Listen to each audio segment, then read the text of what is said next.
Kita akan membahas bagaimana janji layanan jaminan, bagaimana komitmen peningkatan fasilitas, citra positif Rumah Sakit Abdul Muluk yang akan dibuat.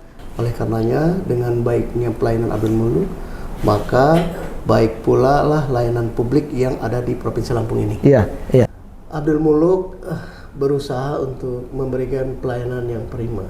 Tapi terlebih dari itu, Abdul Muluk berharap menjadi layanan yang terpercaya, khususnya untuk masyarakat Lampung. Sehingga ketika saudara-saudara merasakan sakit yang ada di benak mereka, saya harus datang ke Abdul Muluk.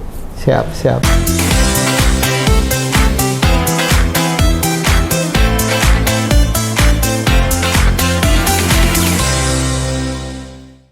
Assalamualaikum warahmatullahi wabarakatuh. Berjumpa lagi dengan saya, Hengki Irawan. Tabib Pun. Ya pun. Terima kasih. Kita siang menjelang sore ini, kita kawan-kawan IJP berjumpa dan berdiskusi tentang bagaimana transformasi pelayanan dan komitmen Rumah Sakit Umum Daerah Abdul Muluk. Di sebelah kiri saya ada Direktur Rumah Sakit, Dr. Imam Ghazali SPAN KMN MKes. Ya. Beliau sebenarnya dengan kesibukan luar biasa, siang menjelang sore ini kita minta dapat meluangkan waktunya, memberikan informasi-informasi yang penting terkait bagaimana komitmen Rumah Sakit Umum Daerah Abdul Muluk dengan sistem jaminan sosial nasional, dengan sistem BPJS bisa memberikan informasi-informasi kepada masyarakat Lampung. Oleh karena itu kita berikan kesempatan untuk beliau. Ini santai aja ini, Bang Dokter. Kita akan membahas bagaimana janji layanan jaminan, bagaimana komitmen peningkatan fasilitas, citra positif Rumah Sakit Abdul Muluk yang akan dibuat selama kepemimpinan Dr. Imam dengan komitmen luar biasa yang difokuskan. Gubernur menginginkan bahwa rumah sakit kita salah satu rumah sakit terbaik yang ada di Provinsi Lampung. Kami persilakan untuk Dr. Imam memberikan informasi-informasi terbaiknya. Baik, terima kasih. Ya. Jadi Rumah Sakit Abdul Muluk sebagai mukanya Pemda dalam pelayanan publik. Iya. Dalam bidang kesehatan ya. Dalam bidang kesehatan itu Rumah Sakit Abdul Muluk. Oleh karenanya, dengan baiknya pelayanan Abdul Muluk, maka baik pula lah layanan publik yang ada di Provinsi Lampung ini. Iya. Dengan komitmen rumah sakit menjadi sahabat masyarakat, kami melakukan seluruh sivitas hospitalia membuat satu acuan pelayanan, ya. Jadi di dalam masyarakat kita itu, Pak, di dalam masyarakat kita itu ada dikenal yang namanya istilah puari atau saudara. Bersaudara ya. Iya, puari. Ketika kita dihubungi, apa kabar puari? Iya. Pasti yang menerima pesan itu akan merasa, ini saudara saya. Iya. Nah, oleh karenanya relevansinya adalah bagaimana kita melayani mereka itu juga seperti saudara kita. Melayani saudara. Ada tanggung jawab di sana, ada kompetensi, ada keikhlasan yang paling terpenting. Oleh karenanya kami mengusung jargon bahwa semua yang hadir datang berkunjung ke kita untuk meminta pertolongan itu adalah saudara kita sendiri. Iya. Sehingga layanilah mereka dengan baik. Iya. Ini dari aspek pelayanan berarti Bang ya. Pelayanan, betul.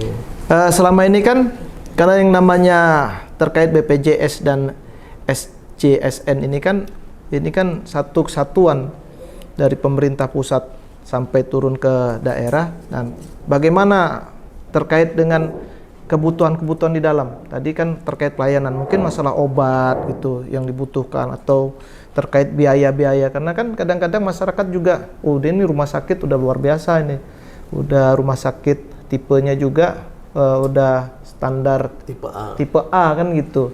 Nah itu bagaimana kira-kira pandangan masyarakat dengan kondisi yang ada gitu, Bang Dokter? Ya, jadi bahwa rumah sakit menjadi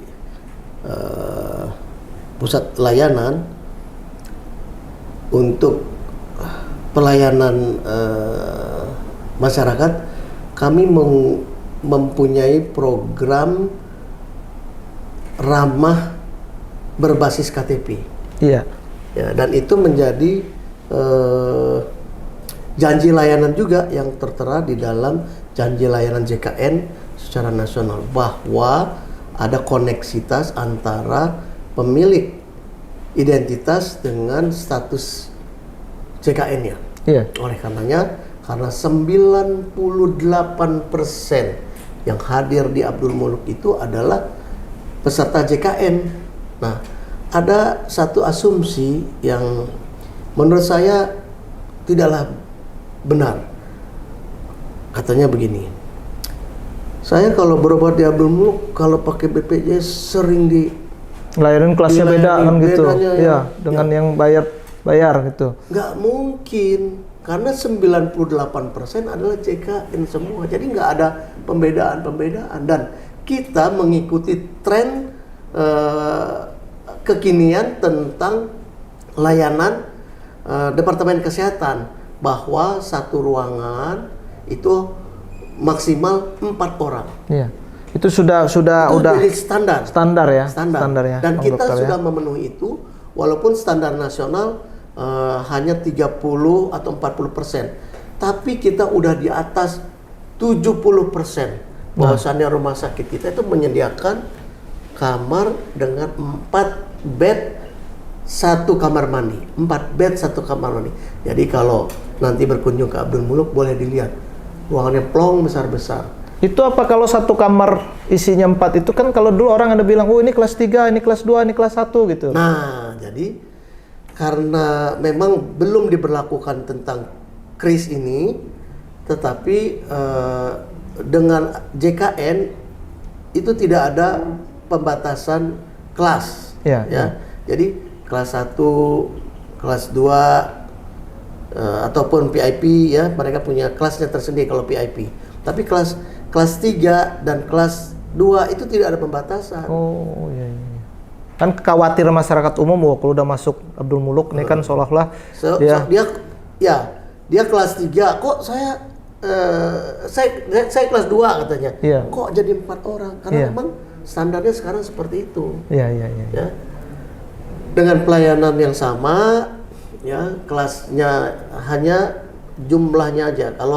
Kalau dulu kelas 3 satu bangsal bisa 12. Oh 12 ya, lebih banyak 10. lagi. Iya. Sumpek begitu kan? Iya. Belum penjaganya, keluarganya ya. Betul, sehingga kesannya kumuh. Iya. Oleh karenanya sekarang dibatasi oleh Kementerian Kesehatan bahwa penyediaan ruangan itu hanya terbatas 1 kamar hanya 4 bed. Nah ini yang menarik ini mungkin Bang Dokter. Untuk Abdul Muluk sendiri ketersediaan fasilitas kamar plus bednya itu secara keseluruhan berapa kita punya? Kita punya bed 625. 625. Yang masih terus kita tingkatkan dengan target menjadi 800. Itu memang udah standar itu 800 itu secara aturan di kementerian atau aturan nasional? Ya, kalau berdasarkan kelas kan kita udah di atas 500 kan. Iya.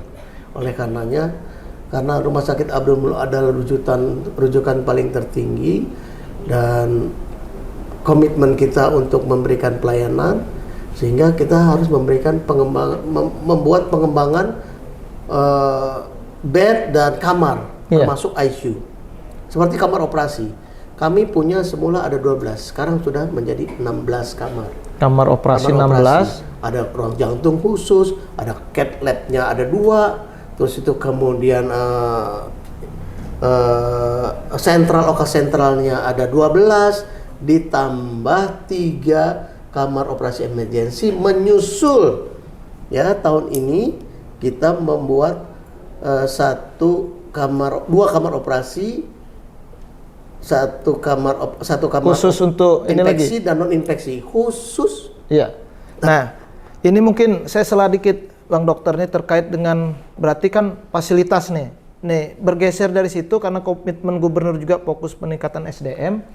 Bagaimana untuk para tenaga medis kita di sana, baik itu perawat, dokter, untuk peningkatan kualitas mereka, support dari rumah sakit sendiri seperti apa? Nah, jadi kebetulan Rumah Sakit Abdul Muluk saat ini menyandang diklat nasional tipe A, paripurna, tipe paripurna, sehingga kita diwajibkan untuk membuat agenda latihan-pelatihan tidak hanya untuk internal tetapi juga eksternal, ya, untuk memenuhi target dari pelatihan-pelatihan.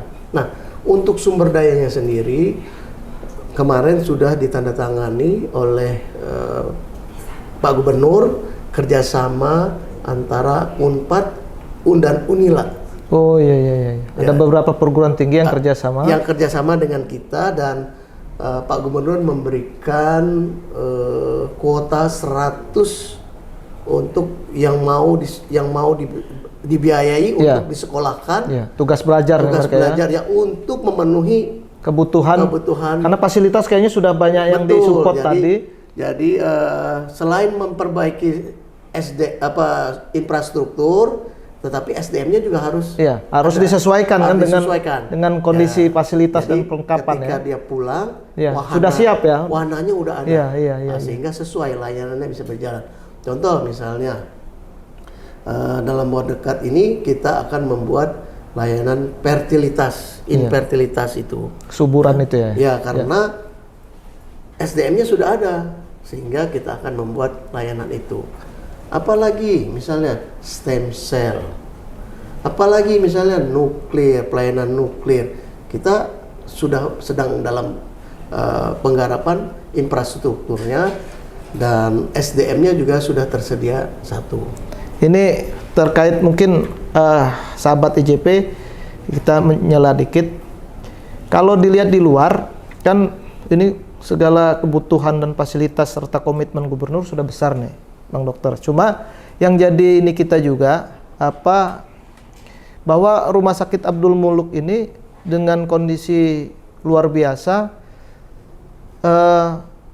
luasan lokasi itu memungkinkan nggak itu segala macam alat-alat fasilitas itu bisa masuk di lokasi kita, karena rumah sakit kita ini kan ya biar masyarakat juga tahu gitu, karena seolah-olah kan sempit gitu rumah sakit kita ini. Jadi Abdul Muluk itu menempati lahan 8 hektar semuanya secara keseluruhan. Ya, memang ke depan diharapkan kita memiliki center of excellence, berbagai tindakan termasuk robotik yang masuk dalam program RPJMD ke depan. Salah satunya saya masukkan itu dalam kurun waktu 2027 kemungkinan robotik surgery ortopedi kita bisa laksanakan di Abdul Muluk. Yang sudah ada saat ini kan bedah jantung, ya, kita sudah bisa melayani bedah jantung. Pasang ring itu gitu, Dok? Oh, kalau pasang ring itu udah pekerjaan yang sangat rutin. Ya, rutin. Udah. Jadi nggak perlu warga kita ini ke luar ke Pulau Jawa gitu ya, Dok? Jadi ada tim. Jadi gini, seperti semalam misalnya, saya ditelepon dari perbatasan Lampung Palembang. Ya, itu ada rumah sakit di sana yang meminta untuk tindakan karena jantung, karena rencananya untuk pemasangan kateter jantung. Dokter di sana untuk segera dirujuk. Oleh karenanya saya menyiapkan tim. Jadi begitu tim dikirim dan dia periksa, oh ini situ. Jadi mereka itu 24 jam tim jantung Abdul Muluk ini. Alhamdulillah kalau sisrut itu dijalankan dengan benar dan direspon dengan cepat, banyak yang sudah tertolong, insya Allah. Mungkin ini ada beberapa info dari masyarakat, ketika mereka misalnya dari kabupaten mau dirujuk harus nunggu bahwa di rumah sakit kita sudah klik dulu atau siap dulu nerima, atau gimana dok? Karena kan kadang-kadang misalnya ada keluarga kita di kampung, rumah sakit yang tidak bisa menangani atau melakukan tindakan, kan harus dirujuk ini. Nah kemudian ini harus nunggu, atau bahasanya kalau ini berapa kemungkinan itu sudah lebih cepat, bagaimana dok sekarang ini?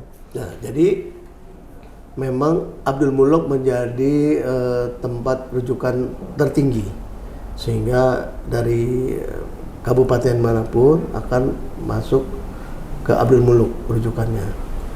Oleh karenanya memang dalam hal ini harus ada pembenahan, khususnya pembinaan dari Dinas Kesehatan, bahwa kabupaten itu juga harus dipersiapkan. Ya jangan dikit-dikit larinya mau ke hanya untuk diagnostik saja misalnya, padahal hanya untuk diagnostik harus ke Bandar Lampung, ya. Oleh karenanya di daerah-daerah juga harus komitmen antara pemerintah kabupaten kota, ya, dengan layanan kesehatan di sana. CT scan-nya Bu ya disiapkan juga di sana. Artinya secara infrastruktur ya udah siap juga kan gitu. Iya, jadi yang harusnya bisa ditangani di sana, jangan buru-buru masuk ke tempat kita ya. Bisa masuk ke tempat kita. Iya. Ya, kalau oleh karenanya, tapi mensiasati itu juga kita sekarang sudah membuat satu sistem 3 kali 10 menit untuk proses ini ya dok ya. Ya, jadi ketika sisrut masuk, maka dalam 3 kali 10 menit itu sudah dapat direspon. Berarti setengah jam ya, 3 kali 10 menit itu kira-kira seperti jadi itu. 10 menit pertama harus sudah dapat respon. Nanti maksimal 3 kali 10 menit berarti kan ada 30 menit. Ya, nanti dihubungilah DPJP. Bila dalam 3 kali 10 menit DPJP tidak bisa dihubungi atau tidak memberikan jawab, maka yang jaga konsultan yang jaga pada hari itu mengambil alih. Memberikan jawaban, kirim, silahkan, kamar sudah tersedia, nanti baru diserahkan kepada DPJP-nya. Jadi nggak perlu harus menunggu dia, karena bisa saja yang bersangkutan lagi operasi atau sedang apa, tidak bisa sempat menjawab sisrut. Oleh karenanya hanya diberikan waktu 3 kali 10 menit. Nanti baru diambil alih oleh yang jaga onset, istilahnya. Iya, ini jadi, kita sudah mulai memperbaiki daftar tunggu. Kita udah mulai. Pernah nggak daftar tunggu tuh sampai sekian waiting listnya gitu dok? Sampai banyak gitu. Sementara kan komitmen 3 kali 10 menit tadi. Gitu. Ya belum sempurna 3 kali 10 menit. Juga tetap kan sisrut itu dalam satu hari itu bisa 50 sampai dengan 80 yang masuk gitu yang ya. Masuk. Iya. Yang mau dirujuk ke kita itu ya, dok ya. 50 sampai dengan 80 yang masuk ke rujukan kita.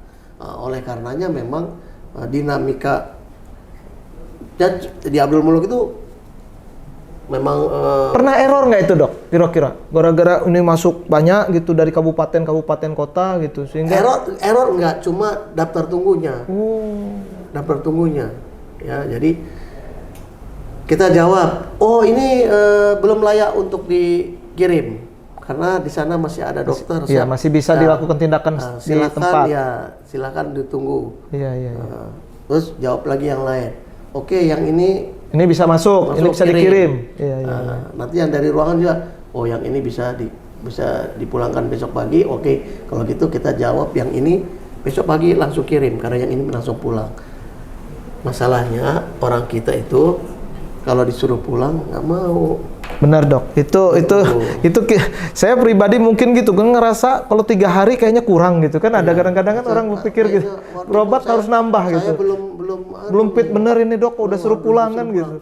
Padahal ada banyak orang menunggu. Iya. Padahal ya kan dia bisa rawat jalan. Iya. Silahkan pemulihan bisa di rumah. Iya. karena kita harus menjawab mereka yang lain. Iya, iya. Jadi Ini yang tidak dipikir mereka yang waiting list-nya banyak Ya. untuk membutuhkan ruangan dan kamar serta pelayanan ini, Dok ya. Iya, jadi kalau saya masih belum sembuh nih, padahal kan Iya. dari laboratorium udah normal. Iya, iya, iya, misalnya. iya. Tapi psikisnya, Ya, psikologisnya, secara ini ya, dia ngerasa, saya waduh. belum, kata dia. Mungkin ngerasa nyaman, Dok, dengan pelayanan rumah sakit itu mungkin salah satu. Makannya yang jelas. Iya, Kan 3 iya. kali sehari. Iya, iya, iya, Udah benar. jelas dapat makan. Iya, iya. Ya kan? Kadar gizinya kan sudah terukur Udah pikirnya. terukur, Iya, kan benar, gitu. benar. Ketenangannya, satu kamar hanya berempat kan nggak terlalu sumpah. Iya, benar-benar. Mungkin terakhir, Dok, ini kalau saya melihat posisi rumah sakit ini dalam setahun sampai tahun depan ini fenomena efisiensi.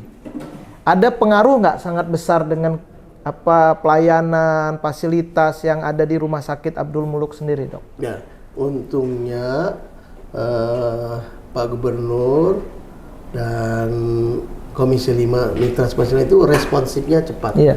Jadi ketika efisiensi ada satu pendanaan sosial yang dibatasi dan itu segera secepatnya dikembalikan lagi. Alhamdulillah, khususnya untuk pemulangan kelas 3 ambulan itu udah mulai kembali lagi.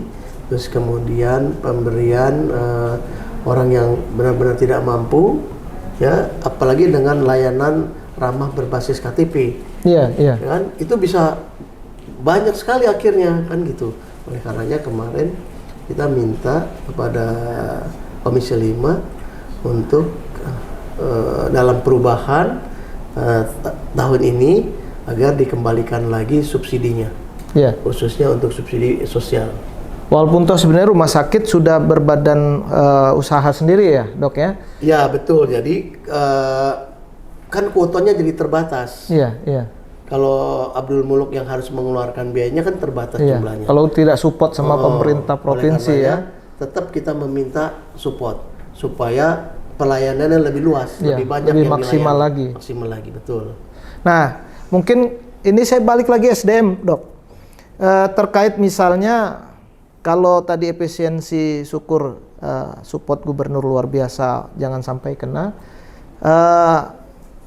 Keberadaan dokter kita untuk saat ini secara keseluruhan, baik itu dokter umum sampai spesialis dan konsultan seperti Dokter Imam, berapa jumlah seluruhnya kita, Dok? Kita punya dokter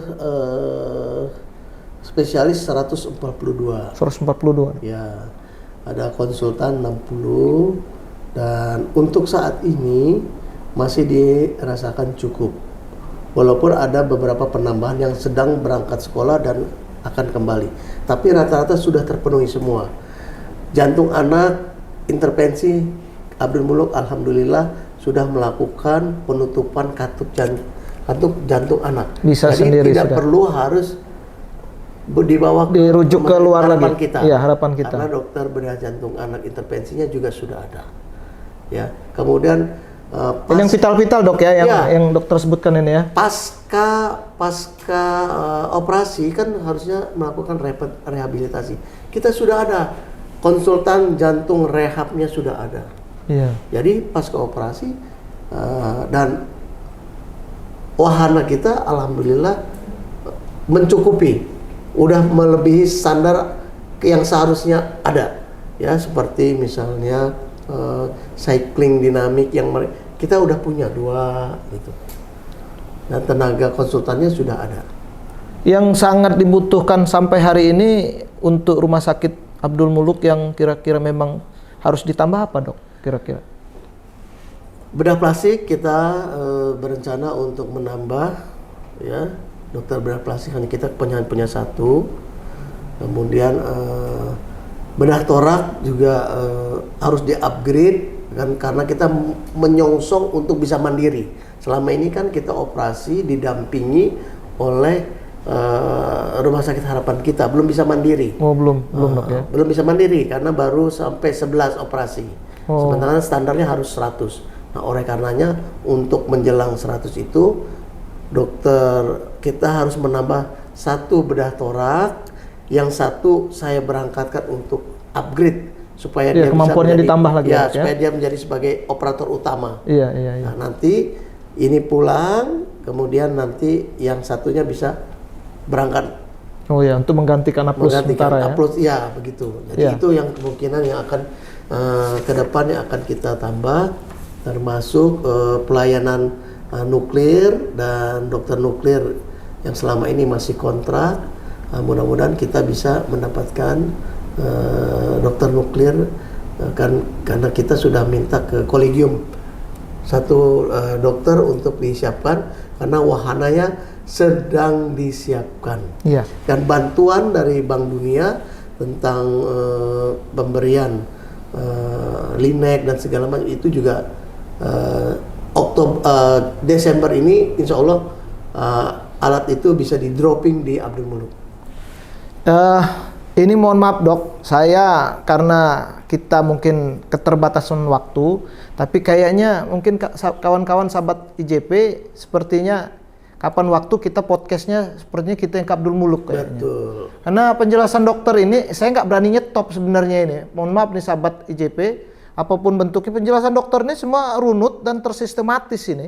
Yang saya tanya aja judulnya belum semua sebenarnya ini. Mohon maaf ini dok, tapi saya pikir untuk hari ini penjelasan yang diberikan dokter sudah dapat mencerahkan para pemirsa, para kawan-kawan sahabat IJP.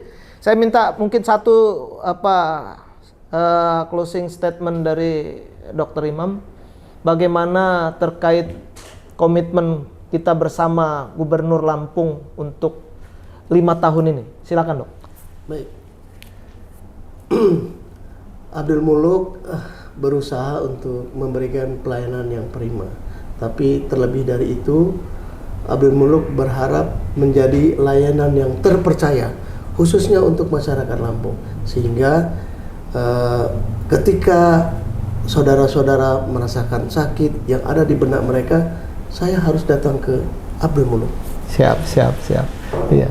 Prima, dan bagaimana itu bisa menjadi rujukan yang sangat baik dan terpercaya di Provinsi Lampung. Mungkin gitu dok ya.